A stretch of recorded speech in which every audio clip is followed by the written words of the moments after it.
Okay, Tov, Shavua Tov. I hope you have the Otzer Iyunim. We stopped here on page K Daled in this article, essay on Mitzvah Hesaiba, which is number Nun Tes in the Otzer Iyunim.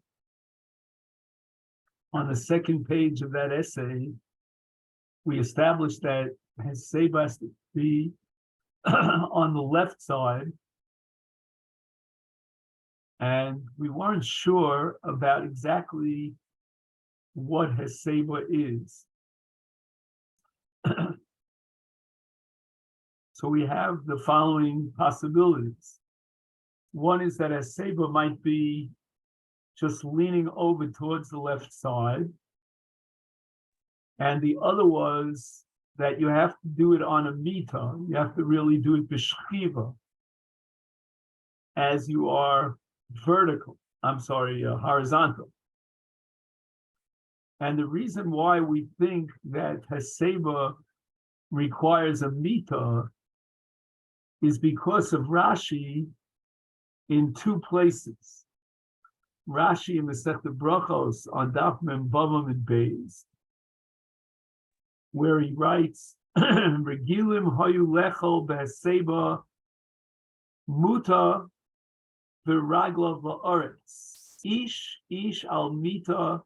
He says, Rashi says, each one is on a mita. And in Masechet Sukkah on Daf Beis Amid Beis, he repeats himself. And he writes, Derech sudasim b'Hesaiba isa al mitos. So they were lying down b'shchiva. So the achila was on the mita, and then they would lean and recline towards the left side. And nira, we see from these Rashis, shetzuras Hesaiba haisa b'shchiva, not like our Hesaiba. And he quotes a sefer called the Ksav Kabbalah, a commentary on the Torah, who writes that Achilas HaKadmonim in antiquity, they would eat b'derech shchiva b'Hesaiba. They would be lying down and reclining towards the left. So that's all Rashi explaining the Gemara, and the Ksav Kabbalah talking about the Achilas HaKadmonim. But now we're up to the Shulchan Aruch. And in Siman Tov Ayin Beis, he writes, Yisader Shulchan Yafa v'kelim non kfi kocho v'yachin mako moshovo sheyeshev b'Hesaiba derech cheres. So the Shulchan Aruch substitutes for derech shchiva, derech yeshiva, in a sitting position. The Mishnah Berurah embellishes this. He says, Ratzolomar Rosho Muter Litzad Smol Al Hamita O Al Asavzol. Basically, what he thinks is that the Shulchan Aruch is giving us another option. The Shulchan Aruch is not undermining the possibility and invalidating the possibility of being Mekayim Hesaiba b'shchiva. He's just describing our Hesaiba today as we are rugil to do it today. But you could have mutal tzad ala mita, or you could have muta mitzad smol ala sapsol. Now, if he's on a sapsol, he's on a chair or a couch, then what does it mean that he's mutal tzad small? The Mishnah Berurah adds the following. He says, "V'karim tachas rosho." Now, he needs something to make this Hesaiba comfortable. So he's got to have something supporting his head as he leans over. So he's got we'll call it a pillow behind his head. And then he leans over to his left side on the tzapsol. So what we're going to see as we move forward is that there's something missing here in the Mishnah Brura. There's one important detail in the requirement and the description of Hesaiba that's omitted here in the Mishnah Brura, because the Mishnah Brura puts a pillow behind your head. He gives you two options of shchiva alamita or muta ala sapsal b'yeshiva. Muta was stad small. But it would seem from the Mishnah Brura, if I'm sitting on a couch or a chair and I would lean over, my head is supported, so I'm very comfortable. I lean over on my left side and I drink. That's called Hesaiba. That's until we get to the next paragraph. And that is paragraph that starts with the Tshuvos van Hagos. So he quotes a responsa, She'im hesiv v'lo nishan klal eino heseva. What does that mean?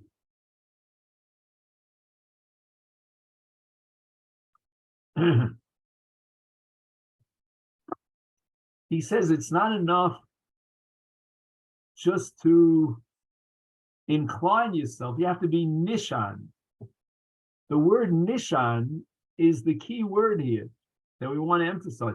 You don't find the word nishan in the Mishnah Brura, nor in the Shulchan Aruch that came before the Mishnah Brura. You know, the word that you'll find is muta.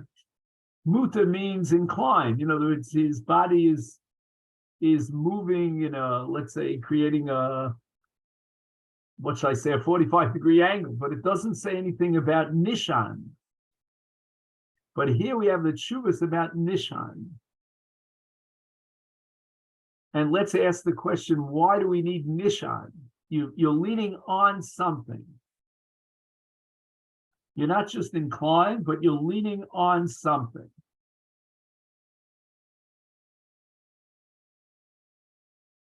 If you're not leaning on something, apparently it's not considered Hesaiba because there's nothing supporting your body. I mean, this question may come up in what's called Nefilas Apayim, in Tachnun. You know, if you just incline your head, but you're not leaning on something. And he quotes a Gemara in Ksubis, Kuf Yud Aleph, She Yeshiva B'li Smicha. Okay, so what happens here? Your goal in Hesaiba, which is derech cherus, is to be comfortable. Obviously, a ben chorin, as opposed to a slave, as opposed to an eved, wants to be comfortable. And the question is, are you comfortable when you just incline your body in one direction, but there's nothing really supporting your body? I mean, your head might be leaning back on a pillow, but what's supporting your body? And the Gemara in Ksubis establishes that if we were to compare two things, let's say you're standing on 2 feet drinking, or you're inclined on a, let's say, a couch or a chair, but you're not leaning on something, then it's more comfortable to stand vertically straight up on 2 feet than to be sitting and leaning on absolutely nothing. And since Hesaiba derech cherus has to be comfortable, that's point number one. Point number two is that no one would validate Hesaiba when you're standing. There's no such thing as Hesaiba in a standing position. Whether or not you have to be lying down on a bed in a horizontal position or inclined sort of horizontal position while you sit on a chair, but you cannot be standing up. Standing up vertically is not going to do it as far as Hesaiba is concerned. That's not the way you would drink if you were Ben Chorin. If you're a servant and you're in and out of the kitchen, and into the Chadarochel, you're serving, maybe you would stand. But that's not what Cheres is all about. Now, what's uncomfortable about this case of Yeshiva B'li Smicha? He has to sort of hold up his body in this reclining position because he's not leaning on anything. And that's not comfortable. Yeshiva B'li Smicha is Amida Nocha Menu. Standing is even more comfortable because you don't have to exert an extra effort to keep yourself from falling because you're standing straight. But in the case where you're inclined and you're not leaning on something, Ein Nocha, that's not comfortable because you're constantly putting an effort in to guarantee that you don't fall, that you maintain that position. That's an extra pressure. And it's less comfortable than even standing.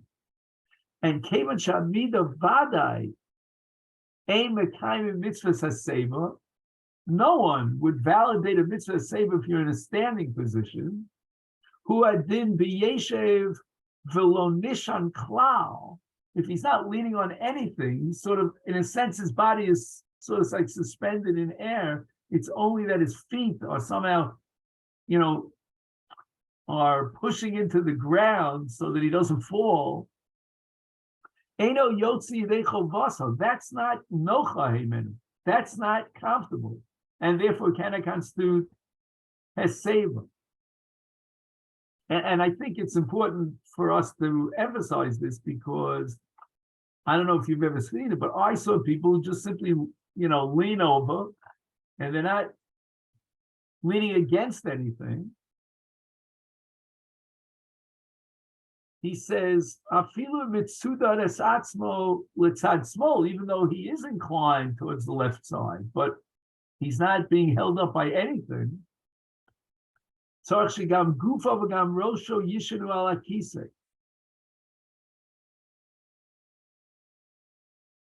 other words, it's not enough that his head is somehow being propped up by the pillows. So in a sense, his rosh is nishan, but his goof is not nishan. And he needs both rosho v'gufo, nishan. Now, the next line, I want to hold off until we can take a look at the Harei Kedem. So I don't know, Steve, if you're able to read that and send it around. If not, I'll just read it to you Baal Peh. I just got a hold of it now. So you see it in your WhatsApp, yeah? Okay. Now, the focus of this dimension of Hesaiba here in Rab Soloveitchik's Shir is the question of ani. If you remember, a poor person is obligated in Hesaiba, as we discussed last week. Tosfos wants to tell us, why did the Mishnah have to go out of its way to emphasize that even a poor person is chayav in Hesaiba? We don't find in any other mitzvah that the Mishnah would go ahead and tell me even an ani is chayav in a mitzvah. You'll open up the Masechet Sukkah and you'll see the requirements of an esrog. You won't see afilu ani. We have to make sure that he has an esrog or matzah on Pesach. But in Hesaiba, Tosfos writes, Al Kedaitach, we would have thought that Hesaiba's ani lo chashav Hesaiba. The ein lo al mala hasi, the ein zed derech cherus.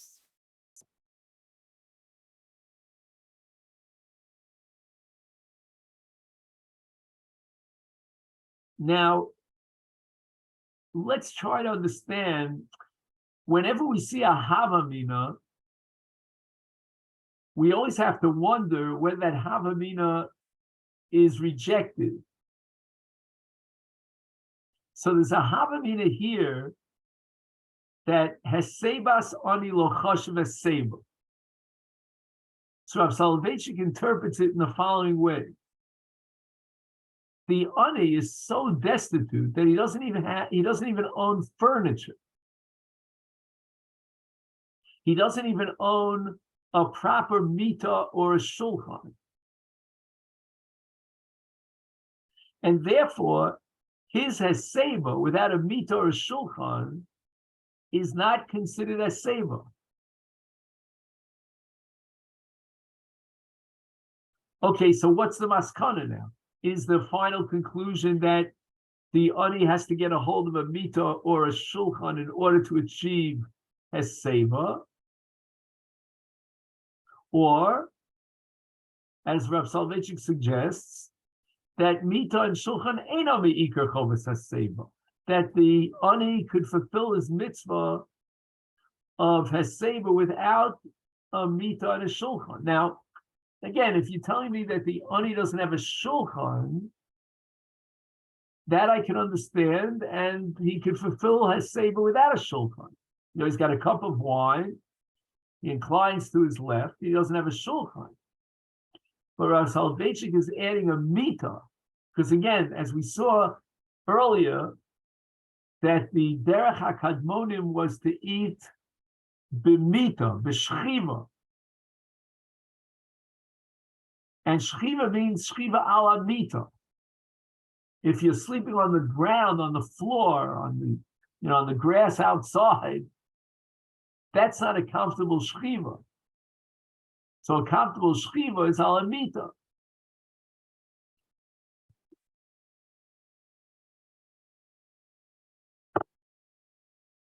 Now, if we assume the ani is so poor that he sleeps on the ground, maybe puts a flat a mat on the ground, but he doesn't really have a proper mita, with raglayim and a crossboard, he doesn't have any of that. So he's chayiv and Hesaiba anyway. So Rav Soloveitchik is learning that not that we have to guarantee that he has a mita, which he doesn't own, in order to fulfill Hesaiba. He doesn't have to beg, borrow, etc., a mita, but he can be yotzei without a mita. And as we said before, that they used to eat b'shchiva, so he will be mata as gufo l'tzad small, and he'll fulfill the mitzvah of Hesaiba without a mita. However, if we look at Rashi and the Rashbam, it says lo yochal b'leilei psachim at sheyesev kederech ben chorin b'nei chorin al amita ve'al shulchan zecher l'cheres. In other words, Rashi and Rashbam understood that despite the fact that he doesn't have a mita and a shulchan the ani, he's chayiv and Hesaiba, which means that he has to obtain a mita and a shulchan in order to implement Hesaiba. Now, if he has no money, then either we will go into the community chest and will guarantee the funds that he can buy a mita and a shulchan, or he'll have to borrow it. He'll have to get invited to someone's house. He must get a mita and a shulchan. So that if, let's say, an ani doesn't have enough money to buy an esrog, then the staka will have to afford him with the funds to buy an esrog. And Rashi's learning, likewise, we'll have to, it's our responsibility communally to obtain the funds necessary to supply the ani with a mita and a shulchan. Again, I'm not sure about the shulchan. We'll have to figure that out. Maybe it's not comfortable if you eat, holding your food in a plate. You have to put it on a table and eat from the table. But that's not enough for derech eretz. You also have to be mata al mita. Again, in our contemporary life, instead of a mita, we could plug in the word sapsel or moshav or kisei.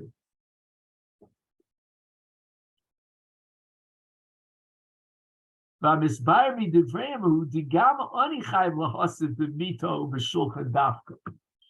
crystal clear from Rashi and the Rashbam that even the ani requires a mita and a shulchan in order to fulfill his obligation of Hesaiba. Because that's the ikar chovas Hesaiba, that's the essence of Hesaiba. Ube'emes, yesh lomer, there's room to interpret Tosfos that he agrees.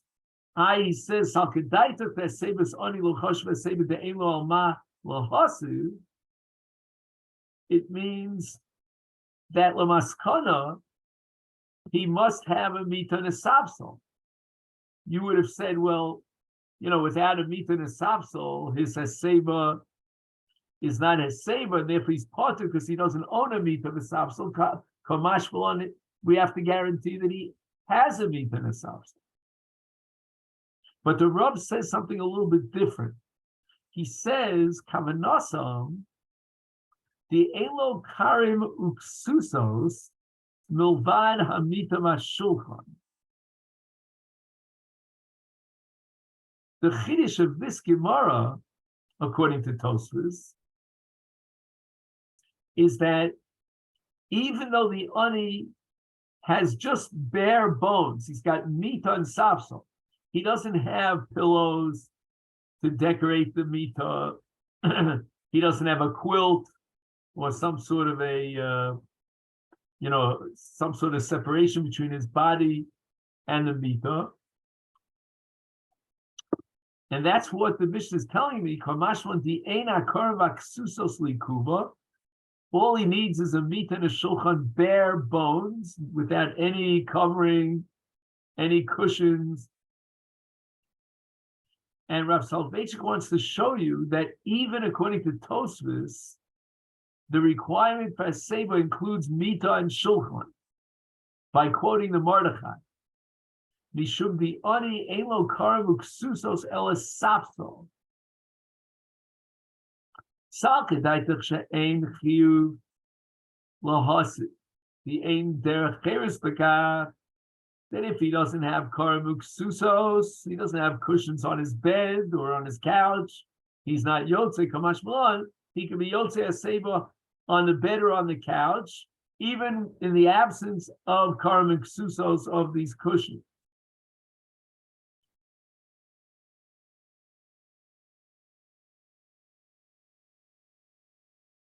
And he quotes now the Ramah in Taf Ayin Beis. That's the simon we've been quoting. Afilu ani she'elo karim yeshiv al asafto. So he definitely requires yeshiva al asafto. Again, yeshiva al asafto is the contemporary replacement for shchiva al amita, but it's all the same. It's either al amita or al asafto. Then in those days they ate on amita, and today we eat al asafto. But even in the absence of karim uksusos, he could still fulfill his mitzvah of Hesaiba, and that's the chiddush of our Mishnah.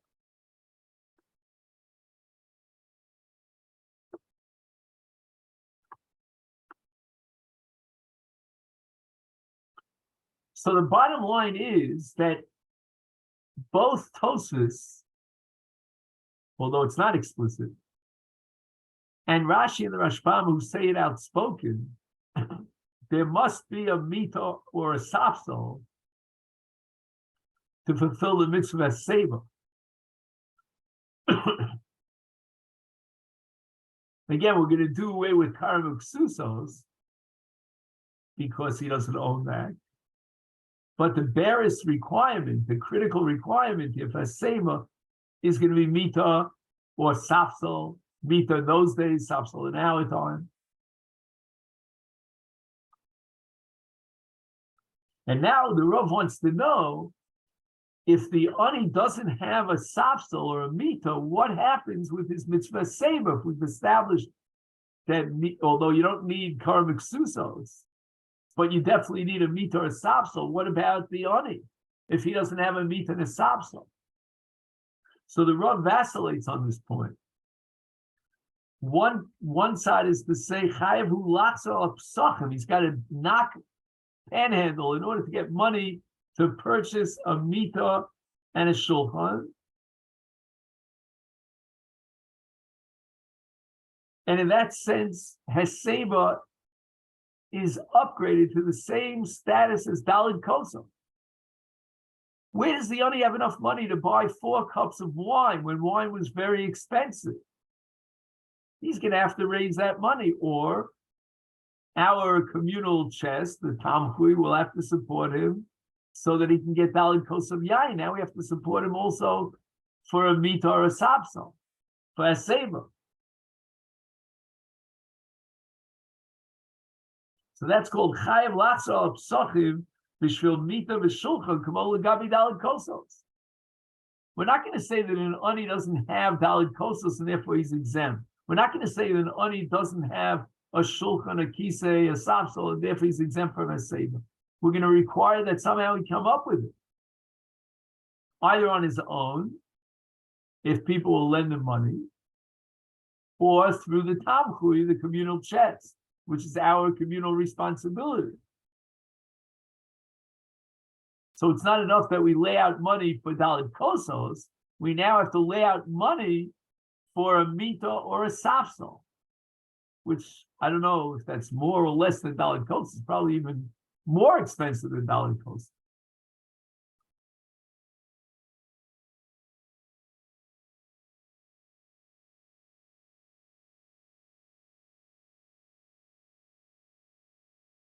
On the left column, he adds something from the Drisha, one of the super commentaries. He writes, Afilu ani she'en lo karim, yeshev al hasapsol, sheyesh lo mishachen.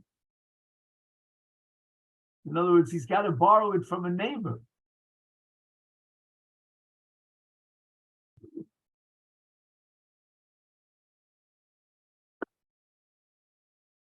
It's so difficult for us to imagine what kind of poverty we're talking about. If a man doesn't have a sapsel.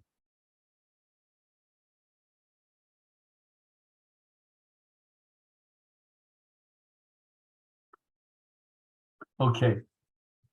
Now the Rav has a Gemara later on. This is the Gemara that we stopped, here in the reading of the Otzar Yunin. What I saw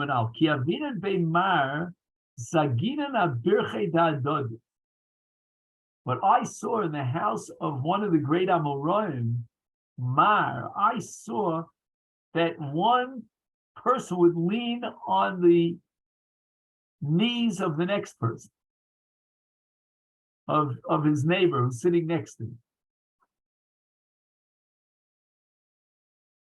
Where's the Mita and the Sapsel?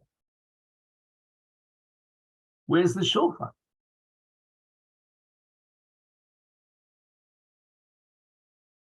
Mashmal Pipshuto, the Shapir Efshal Lekayim Mitzvah Hesaiba, Afilu B'Limita V'Shulchan. He doesn't need a Mita and Shulchan. He's leaning on the knees of his buddy, of his neighbor. Ach Yesh Lomer de Birkei Da'adadi Havi Bimko Mita V'Shulchan. The knees of a person, and he's lying on the knees of this person, is a substitute for Mita V'Shulchan.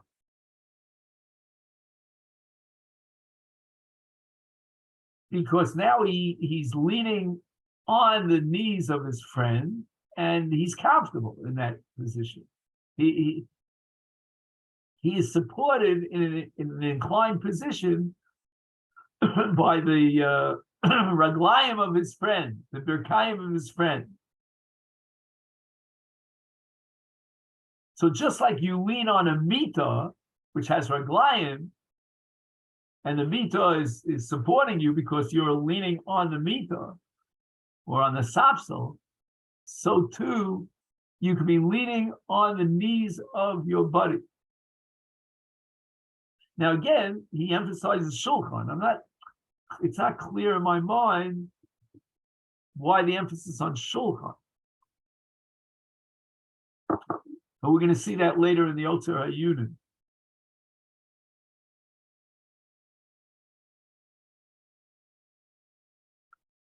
So again, the bottom line here is that Rav Soloveitchik is convinced that you need a mita and a shulchan to fulfill the mitzvah of Hesaiba, or alternatively, a substitute for a mita and a shulchan. Now the Rav is going to say, you know what? Let's drop the requirement of mita of a shulchan. But one thing you must have, and that's nishan, as we said before. You've got to be leaning on something. If you're not leaning on a bed, then you're not just floating in midair, that's not Hesaiba. Gavim lo be'ina mita v'shulchan, if I don't need a physical mita to hold me up, mikol makom, everybody would have to agree that you need nishan.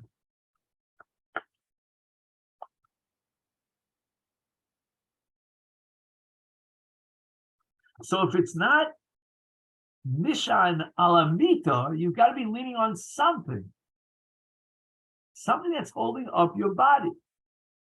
Let it be your neighbor's knees. Let it be the floor itself is holding you up. But you need nishan, not this position of just floating in midair. That's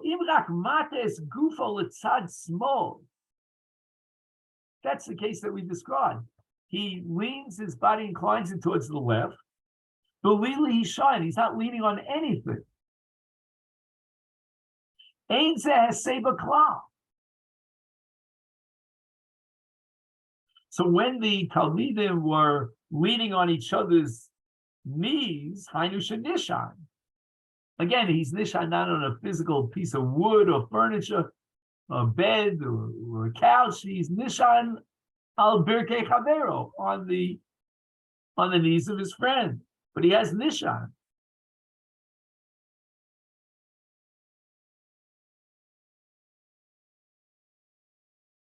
Hatoya levad, if he inclines without being nishan al shum davar, Eina Hesaiba klal. That's not Hesaiba. That's Hatoya. You see that? Rav Soloveitchik is very sharp over here. He's differentiating between Hatoya versus Hesaiba. And Hesaiba equals what? Nishan.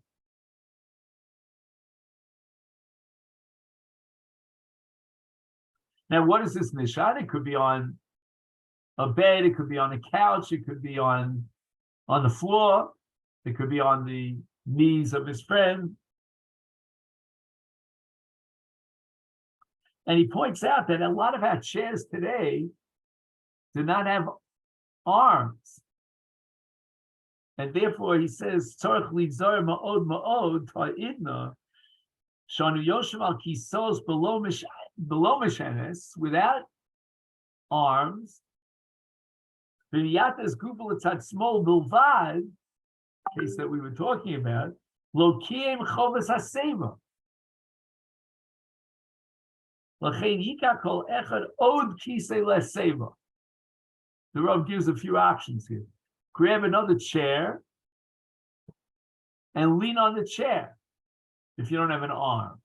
Okay, Steve, you told us you have an arm on your chair, so you're okay. But our chairs, like for example, I don't know if you can see this one. Right? This chair has no arms.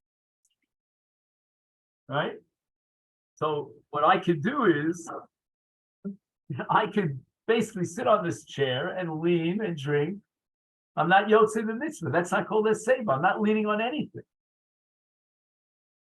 Now, the Rav says he could take another chair and lean on another chair. I mean, here's another option. I mean, he could turn his chair to the side.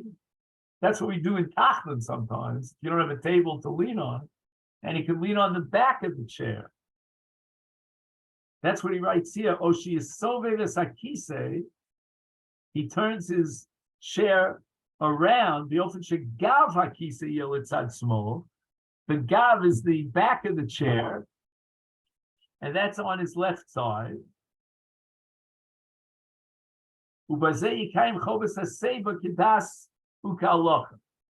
again, he can lean on his friend's knees, but I don't know, in the post-COVID era, I don't know if people are comfortable about that. So that's what I wanted to show you here.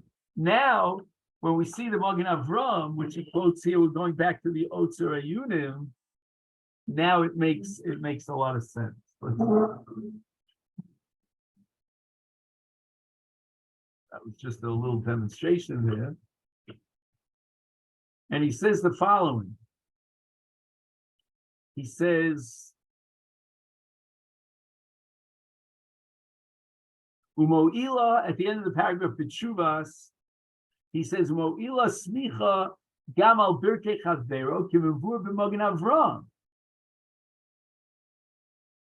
Now the Magen Avram wants to go a step further. Can he actually lean on his own knees?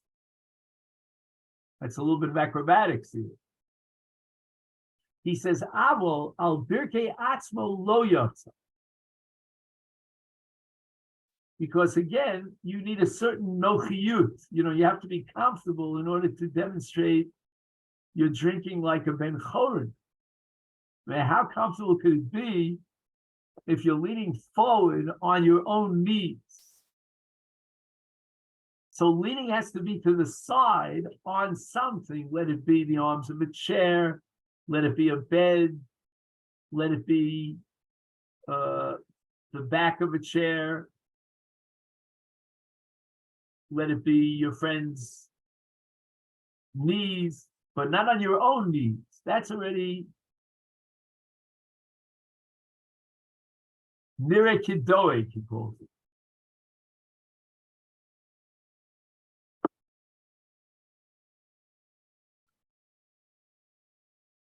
I don't even know how you'd pull this off here.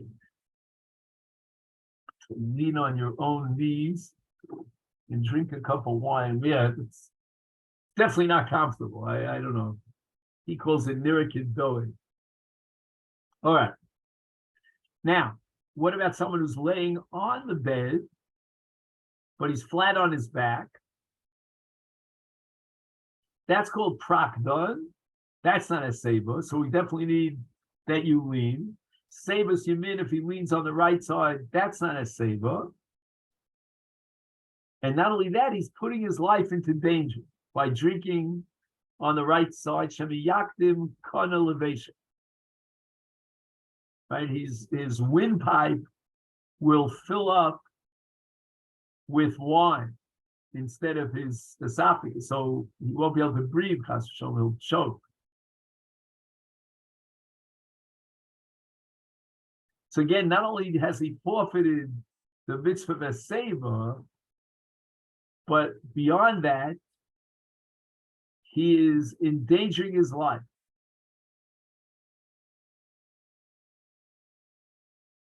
Okay. Now we have a Rashi on Daf Kuf Ches.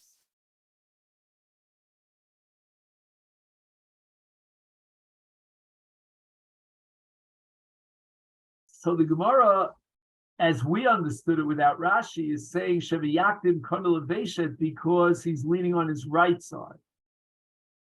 Rashi says that Sheviyakdim Koneleveshet in the Gemara is relating to the Prakdon who's drinking while he's on his back, flat on his back.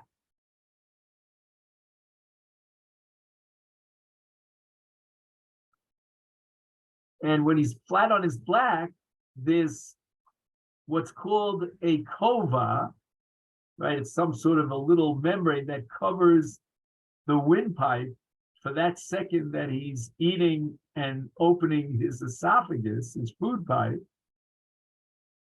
But what's going to happen is when he's laying flat on his back, then that little piece that covers and protects his windpipe is going to open up. And then whatever he's eating or drinking is going to go into Chashov's windpipe and he'll die.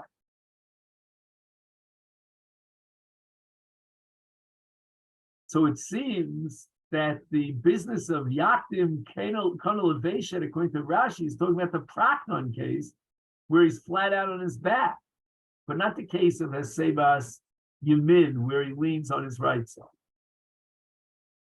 And the Rashbam rejects this Rashi. Shimkein Madua Omer v'Gemara Satam Shel Shema Yakdim Kanal Moshe Li'achar Shomer Sadin Shel Hesaibas Yamin Ein Hesaiba. In other words, the sequence of the Gemara makes no sense according to Rashi. The Gemara first disqualifies Prakdon when he's lying on his back. Then the Gemara disqualifies leaning on Yamin. And then the Gemara adds Shema Yakdim Kanal Veshet, which according to Rashi is not going on the last case of Hesaibas Yamin, but rather is going back on the case of Prakdon. So he says, Madua Omer b'Gemara Satam Shel Shema Yakdim Kanal Veshet Li'achar. After the Gemara establishes that Hesaibas Yamin is not valid, then it adds this explanation of Shema Yakdim. The Gemara should have said Miyad. Immediately when it mentioned Praknon, Eina Hesaiba, it should have said Shema Yakdim Kanal Veshet. And therefore the Rashbam comes to the conclusion that even Hesaiba outside Yamin still has a Chash Sakon. Because once again, even though he's not flat on his back, he's leaning on a chair or on a bed towards the right side, then that kova that protects the windpipe is going to open up because he's leaning on the right side. And again, once the kova opens up, then we're in a very dangerous position because food stuff might get into the windpipe and it'll choke.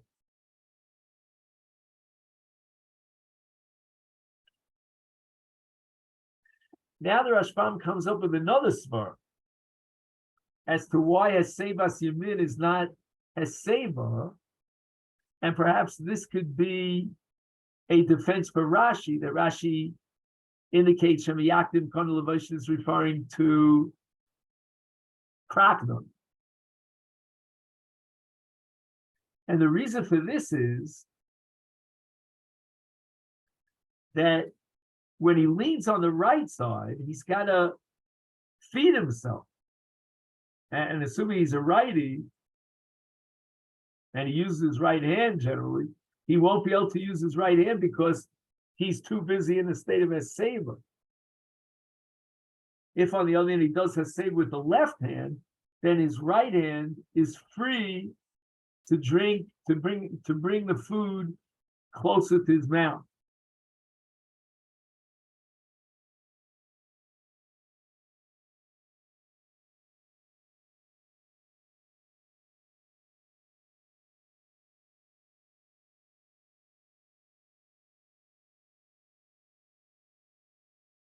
So he says, "Ubulvadzos Hesaibas Yamin ein Hesaiba mishum shetzarach lishtamish biyodo hayaminis kidei lechel."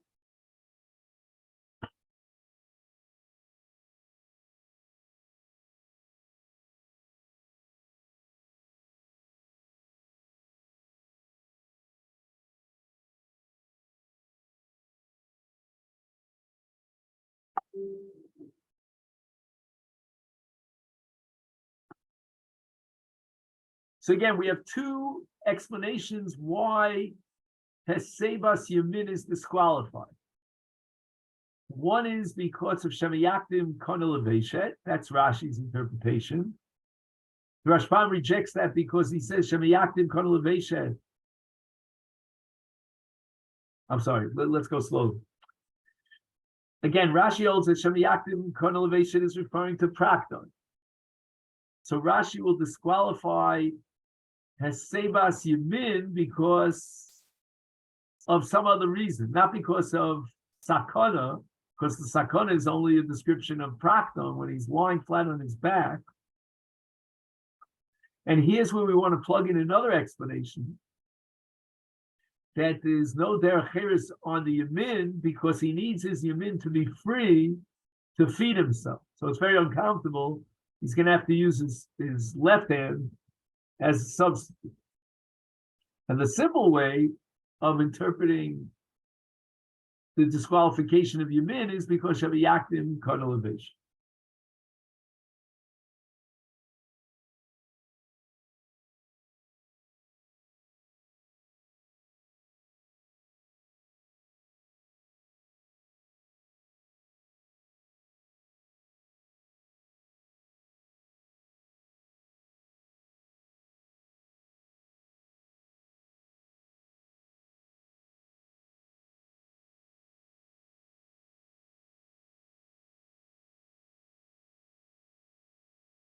Okay. So let's stop here with the Otzer Hayunim. Make a note of it. And let's take out the Amudei Hod. Oh, wait a minute. There's another piece here. All right, we'll do that tomorrow, Belina. Okay.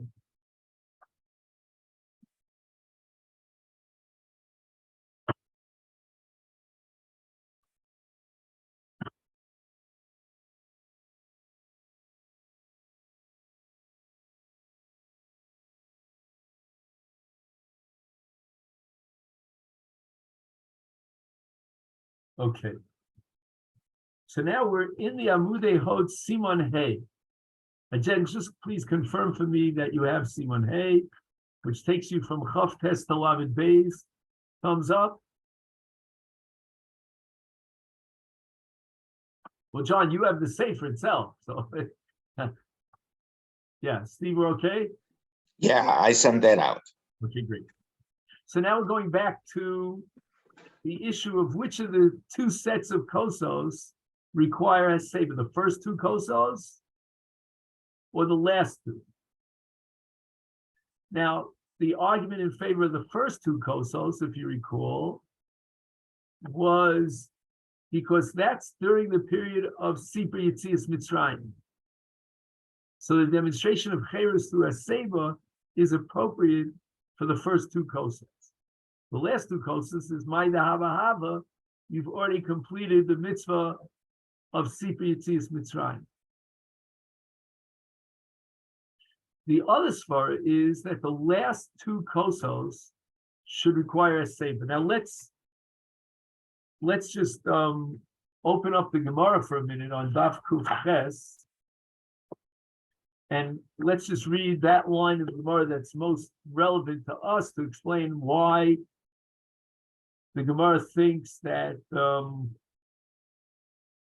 the second set of kosos, requires Hesaiba.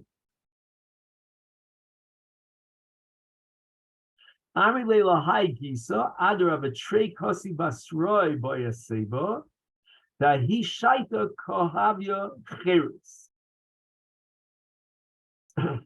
What does that mean?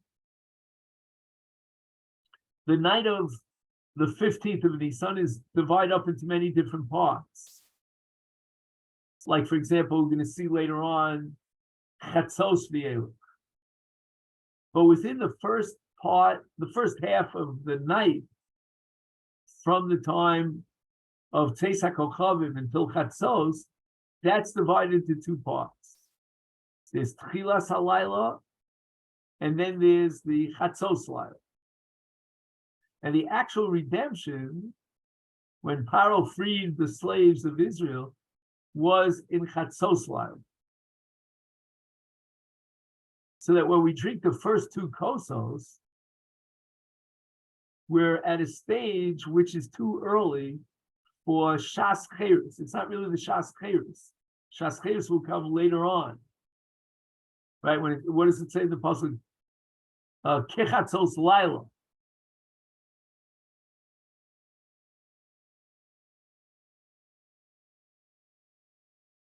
He says, Trei kasi kamoy loboy Hesaiba. Hesaiba would be inappropriate for the first two kosos. The akati avodim ayinu. Right? We recite avodim ayinu because at that moment in time, on the 15th of Nisan, we were still avodim. Okay. Then the Gemara concludes that now we're going to require a Hesaiba on all four kosels, both sets, the first and the second.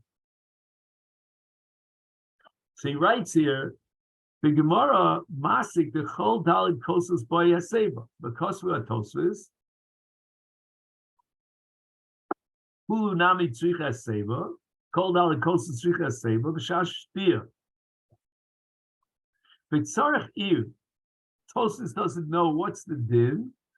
Im Shachach V'lo Hesiv, Im Yachzor V'Yishter. Okay, then. So let's read the Tosfos inside.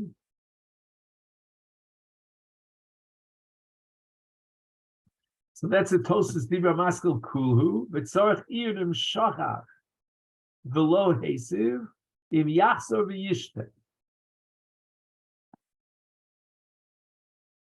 Does he have to drink the kosos again? A repeat performance.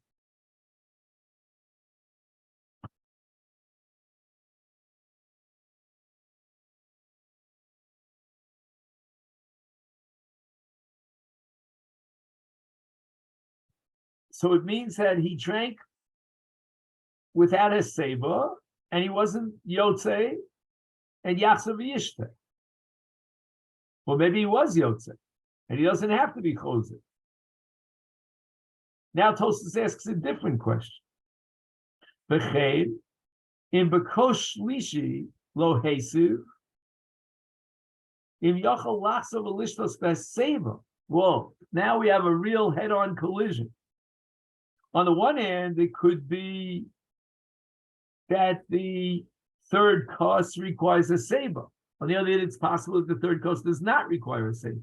So let's go on the side that the third cost does not require a Hesaiba. Now we have a real problem.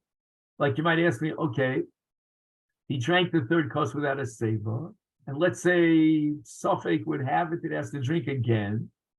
And then the problem is that you're not allowed to drink between the Kos Shlishi and the Kos Revi. So if the Kos Shlishi that he drank without a Hesaiba was the Kos Shlishi on the side that it does qualify, then he's not allowed to drink another kos between the Shlishi and the Revi. So you wanted to repeat the Shlishi you drank without a Hesaiba because you're worried that Hesaiba is critical. But if on the other hand, he was Yotze his mitzvah of Kos Shlishi, even without a Hesaiba, and there is such a strong side to say so, then now, if he repeats the third kos, he is being shosa ben shlishi l'revi, which he's not allowed to do. And that's called mechse kimosif ala kosos. If he adds an extra kos between 3 and 4, that appears as if he's adding another kos, another requirement, the total number of which would be 5 kosim. That's called mosif ala kosa.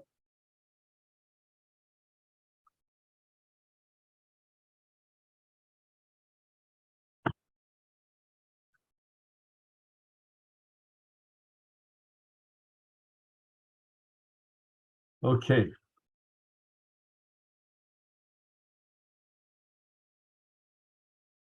Now, the opening line of Tosfos is called Dalid Kosos Trichim Hesaiba B'Shas Shtir, right? Because since the Gemara says we don't know which of the two sets, therefore Tosfos says that called Dalid Kosos Trichim Hesaiba.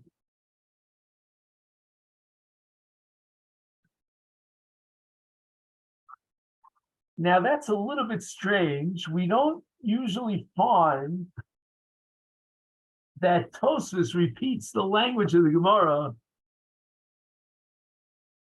in Hebrew as opposed to Aramaic, right? The Gemara says, "Hashta vitmar hachi vitmar hachi, idi v'idi boya sev." So Tosfos is writing that idi v'idi means kol dalid kosos trichem eseva. You understand what goes on here? Tosfos is just translating Aramaic into Hebrew. He's not adding anything at this point. The Gemara says, "Idi ve'idi boya seba." So state in the Gemara. You see it? And Tosfos say they called Alikol Sricha Seba.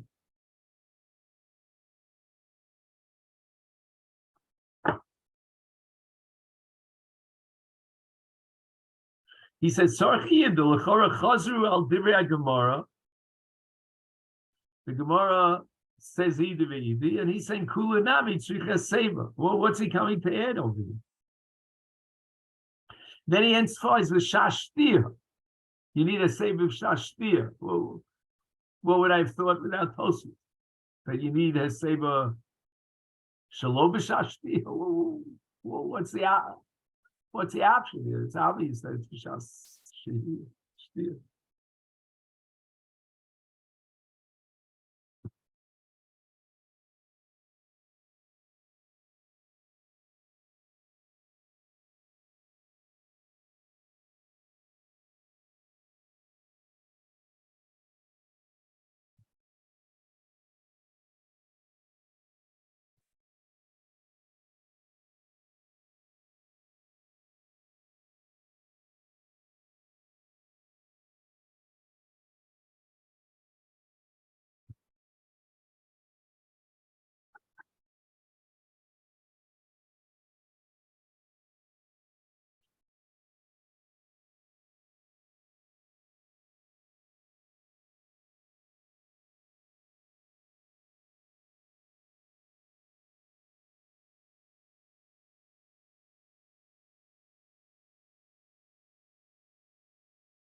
So the Amudei Hod comes up with a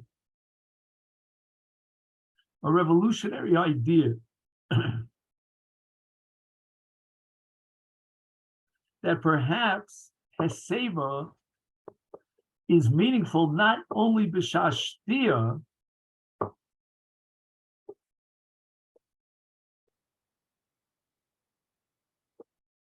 but even b'shas haggadah. Now, I don't have a text for you to prove this, but I think Rav Soloveitchik's minhag was to recline when he recited the Haggadah. If anybody has it's probably here in this sefer, but I just haven't found it in this Hari Kedem. Or if not, maybe it's in the Siach HaGrid, Rav Yitzi Lichtenstein's Haggadah.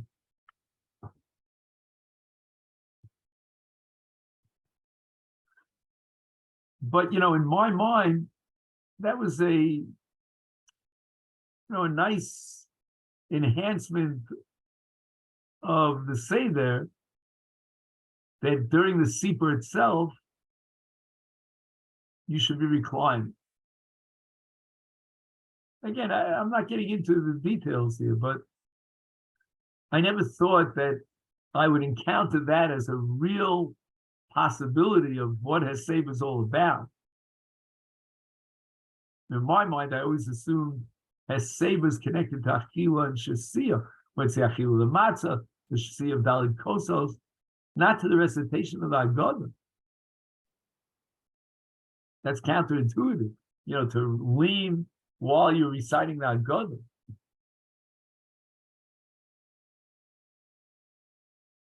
But that's what the Amudei Hod claims was the Havamin of Tosfos.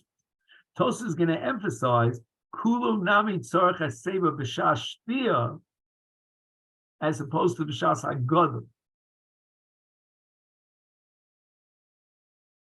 So he says V'tema Pshita D'Seiba B'Shas Shtia Achila. Apparently Tosfos has another possibility which he doesn't spell out. He should have already mentioned it. But now he says, Hayamakum Lomar, the Miloshan Agamara B'Tchilas Hasugya, Matzah Tzricha Hesaiba, Yayin Tzorach Hesaiba, Hayamashvul Tosfos, Hesaiba havirak bizman achilu shasiyah. I mean, it says matzah tzrich hesaiba, that's achila. Yayin tzarich hesaiba, that's shtia. There's no other candidate for hesaiba except for achila and shtia.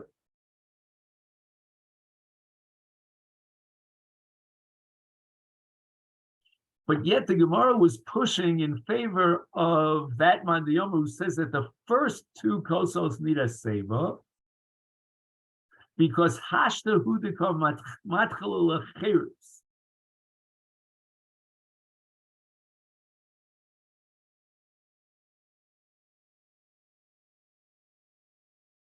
Well, the second set of two kosos requires a seva that he shaita the kahavis cheres.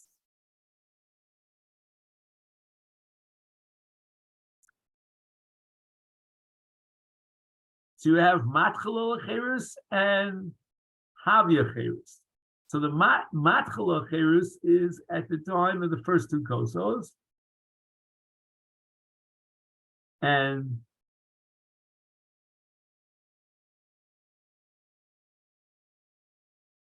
the cheres itself is during the second set of Dalit kosos.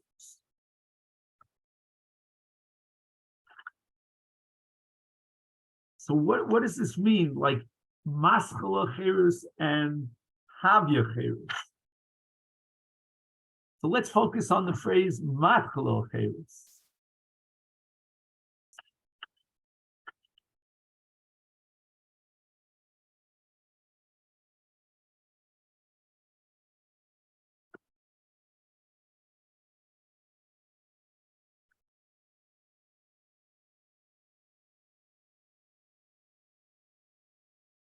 He writes here in the Masechet, he translates matchala cheres behem, bahem maschila cheres.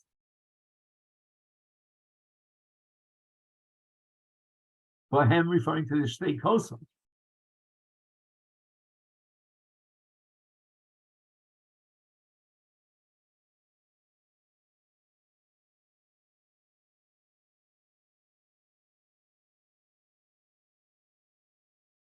I mean, is that really pshat in matchala cheres? I mean, again, lamaskana, the bottom line is that's correct. That is correct. That he's talking about the kosos, but the matchala cheres means that we drink the kosos because they start the cheres. I mean, if you translate it literally.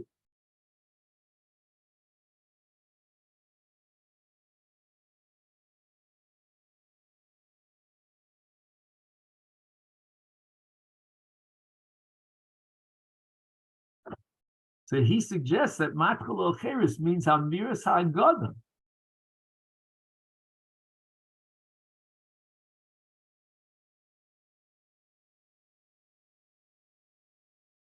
So you have the agada that deals with the cheres itself. That's the chilas ha'cheres. And then you have the agada that deals with thanking Hashem and recognizing, appreciating that which already was, because the cheres already took place. Kfar havia cheres. And here's where he drops the bomb here. I'm on page Lamed, line 4. Umad Omer v'Gemara the Yayin boy Hesaiba. What does that mean? Yayin requires Hesaiba. Misparesh, we're going to interpret it Lol Shtias Yayin. El al Amiras Hagoda al Hayayin. Wow. You hear this from both sides?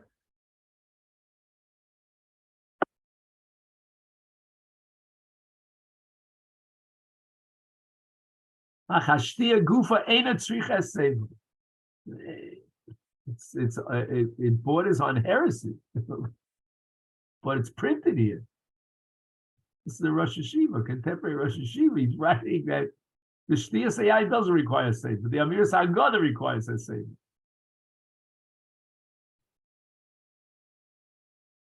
Again, look at it inside. I mean, I didn't write the text. He says, Lo al shtia hayayin al amiras hagadol yayin. Hashtia guf ein tzrich haseva.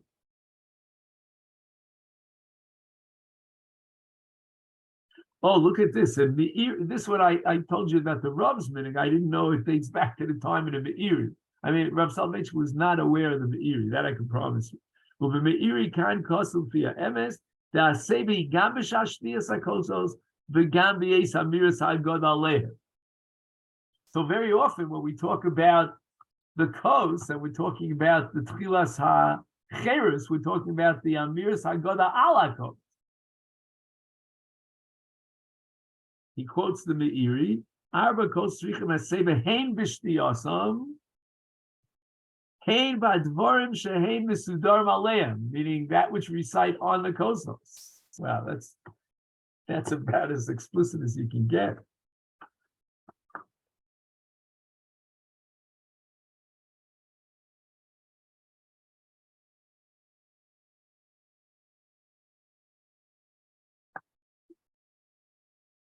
Ratzalomar,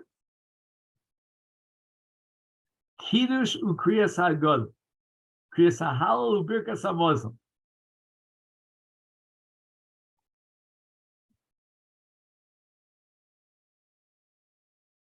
So it's not enough to do a seva during Kiddush in terms of the shtia, but the recitation of the Kiddush itself should be seva. The reading of the Haggadah should be best Seiba. The Kriyas HaHallel should be best Seiba. The Birkas HaMazon should be best Seiba.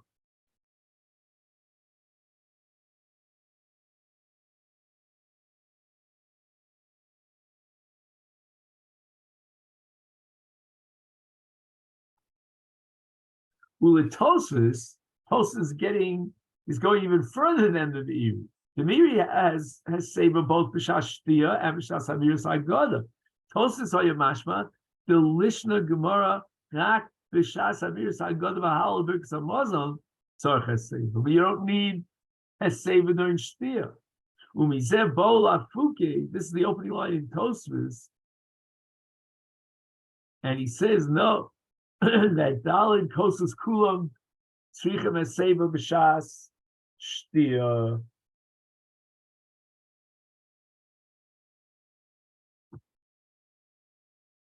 Now, I'm not sure. It sounds like he's connecting Tosfos Lamaskana with the Meiri, and you would need a seva both b'shas shtia and b'shas amira.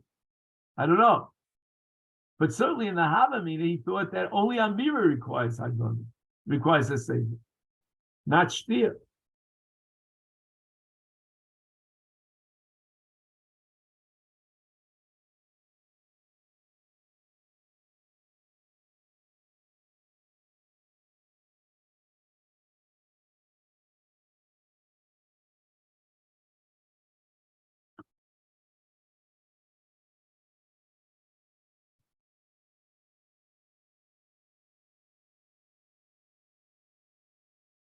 Now we begin to understand and appreciate the B'di'evet situation. He drank the kosos without Hesaiba. Again, we're going to go through one by one. Let's say he drank the third kos without Hesaiba. Now he's going to repeat the shtia. That's a big chiddush. Of course, according to Tosfos, the ikar of Hesaiba is during the Amiras Haggadah. But just that the Amiras Haggadah requires a kos, so likewise the kos and its shtia will require a seva. But that's already geschlecht. You know what I mean by geschlecht? That's already drawn in by the Amiras Haggadah. But the main push or thrust of requiring Hesavas during the Amiras Haggadah. Now, you drank the kos without a seva, you're going to re-drink the kos. Okay, fine, you want to repeat it. But what about most of our kosos? 4 and not 5. I mean, you see where the piece of the puzzle fit into place. We've been spending all our time trying to figure out how he drinks. Maybe he'll drink on the right side instead of the left side, and the wine will go down his windpipe and all that stuff. Forget about all that. The real mitzvah of Hesaiba, the thrust of Hesaiba, is during the Kriyas Haggadah.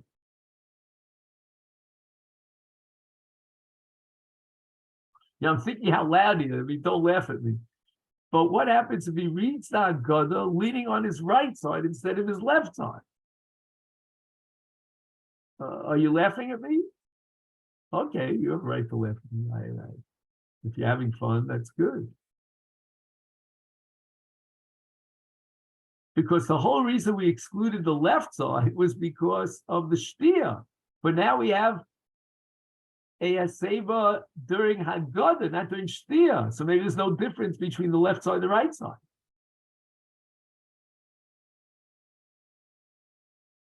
Anyway, he says, how are we doing on the clock here? Oh, I didn't realize how late it was. Sorry. All right, so we're up to Os Gimel on page Lamed. Okay, then. So we'll start now with Sanhedrin.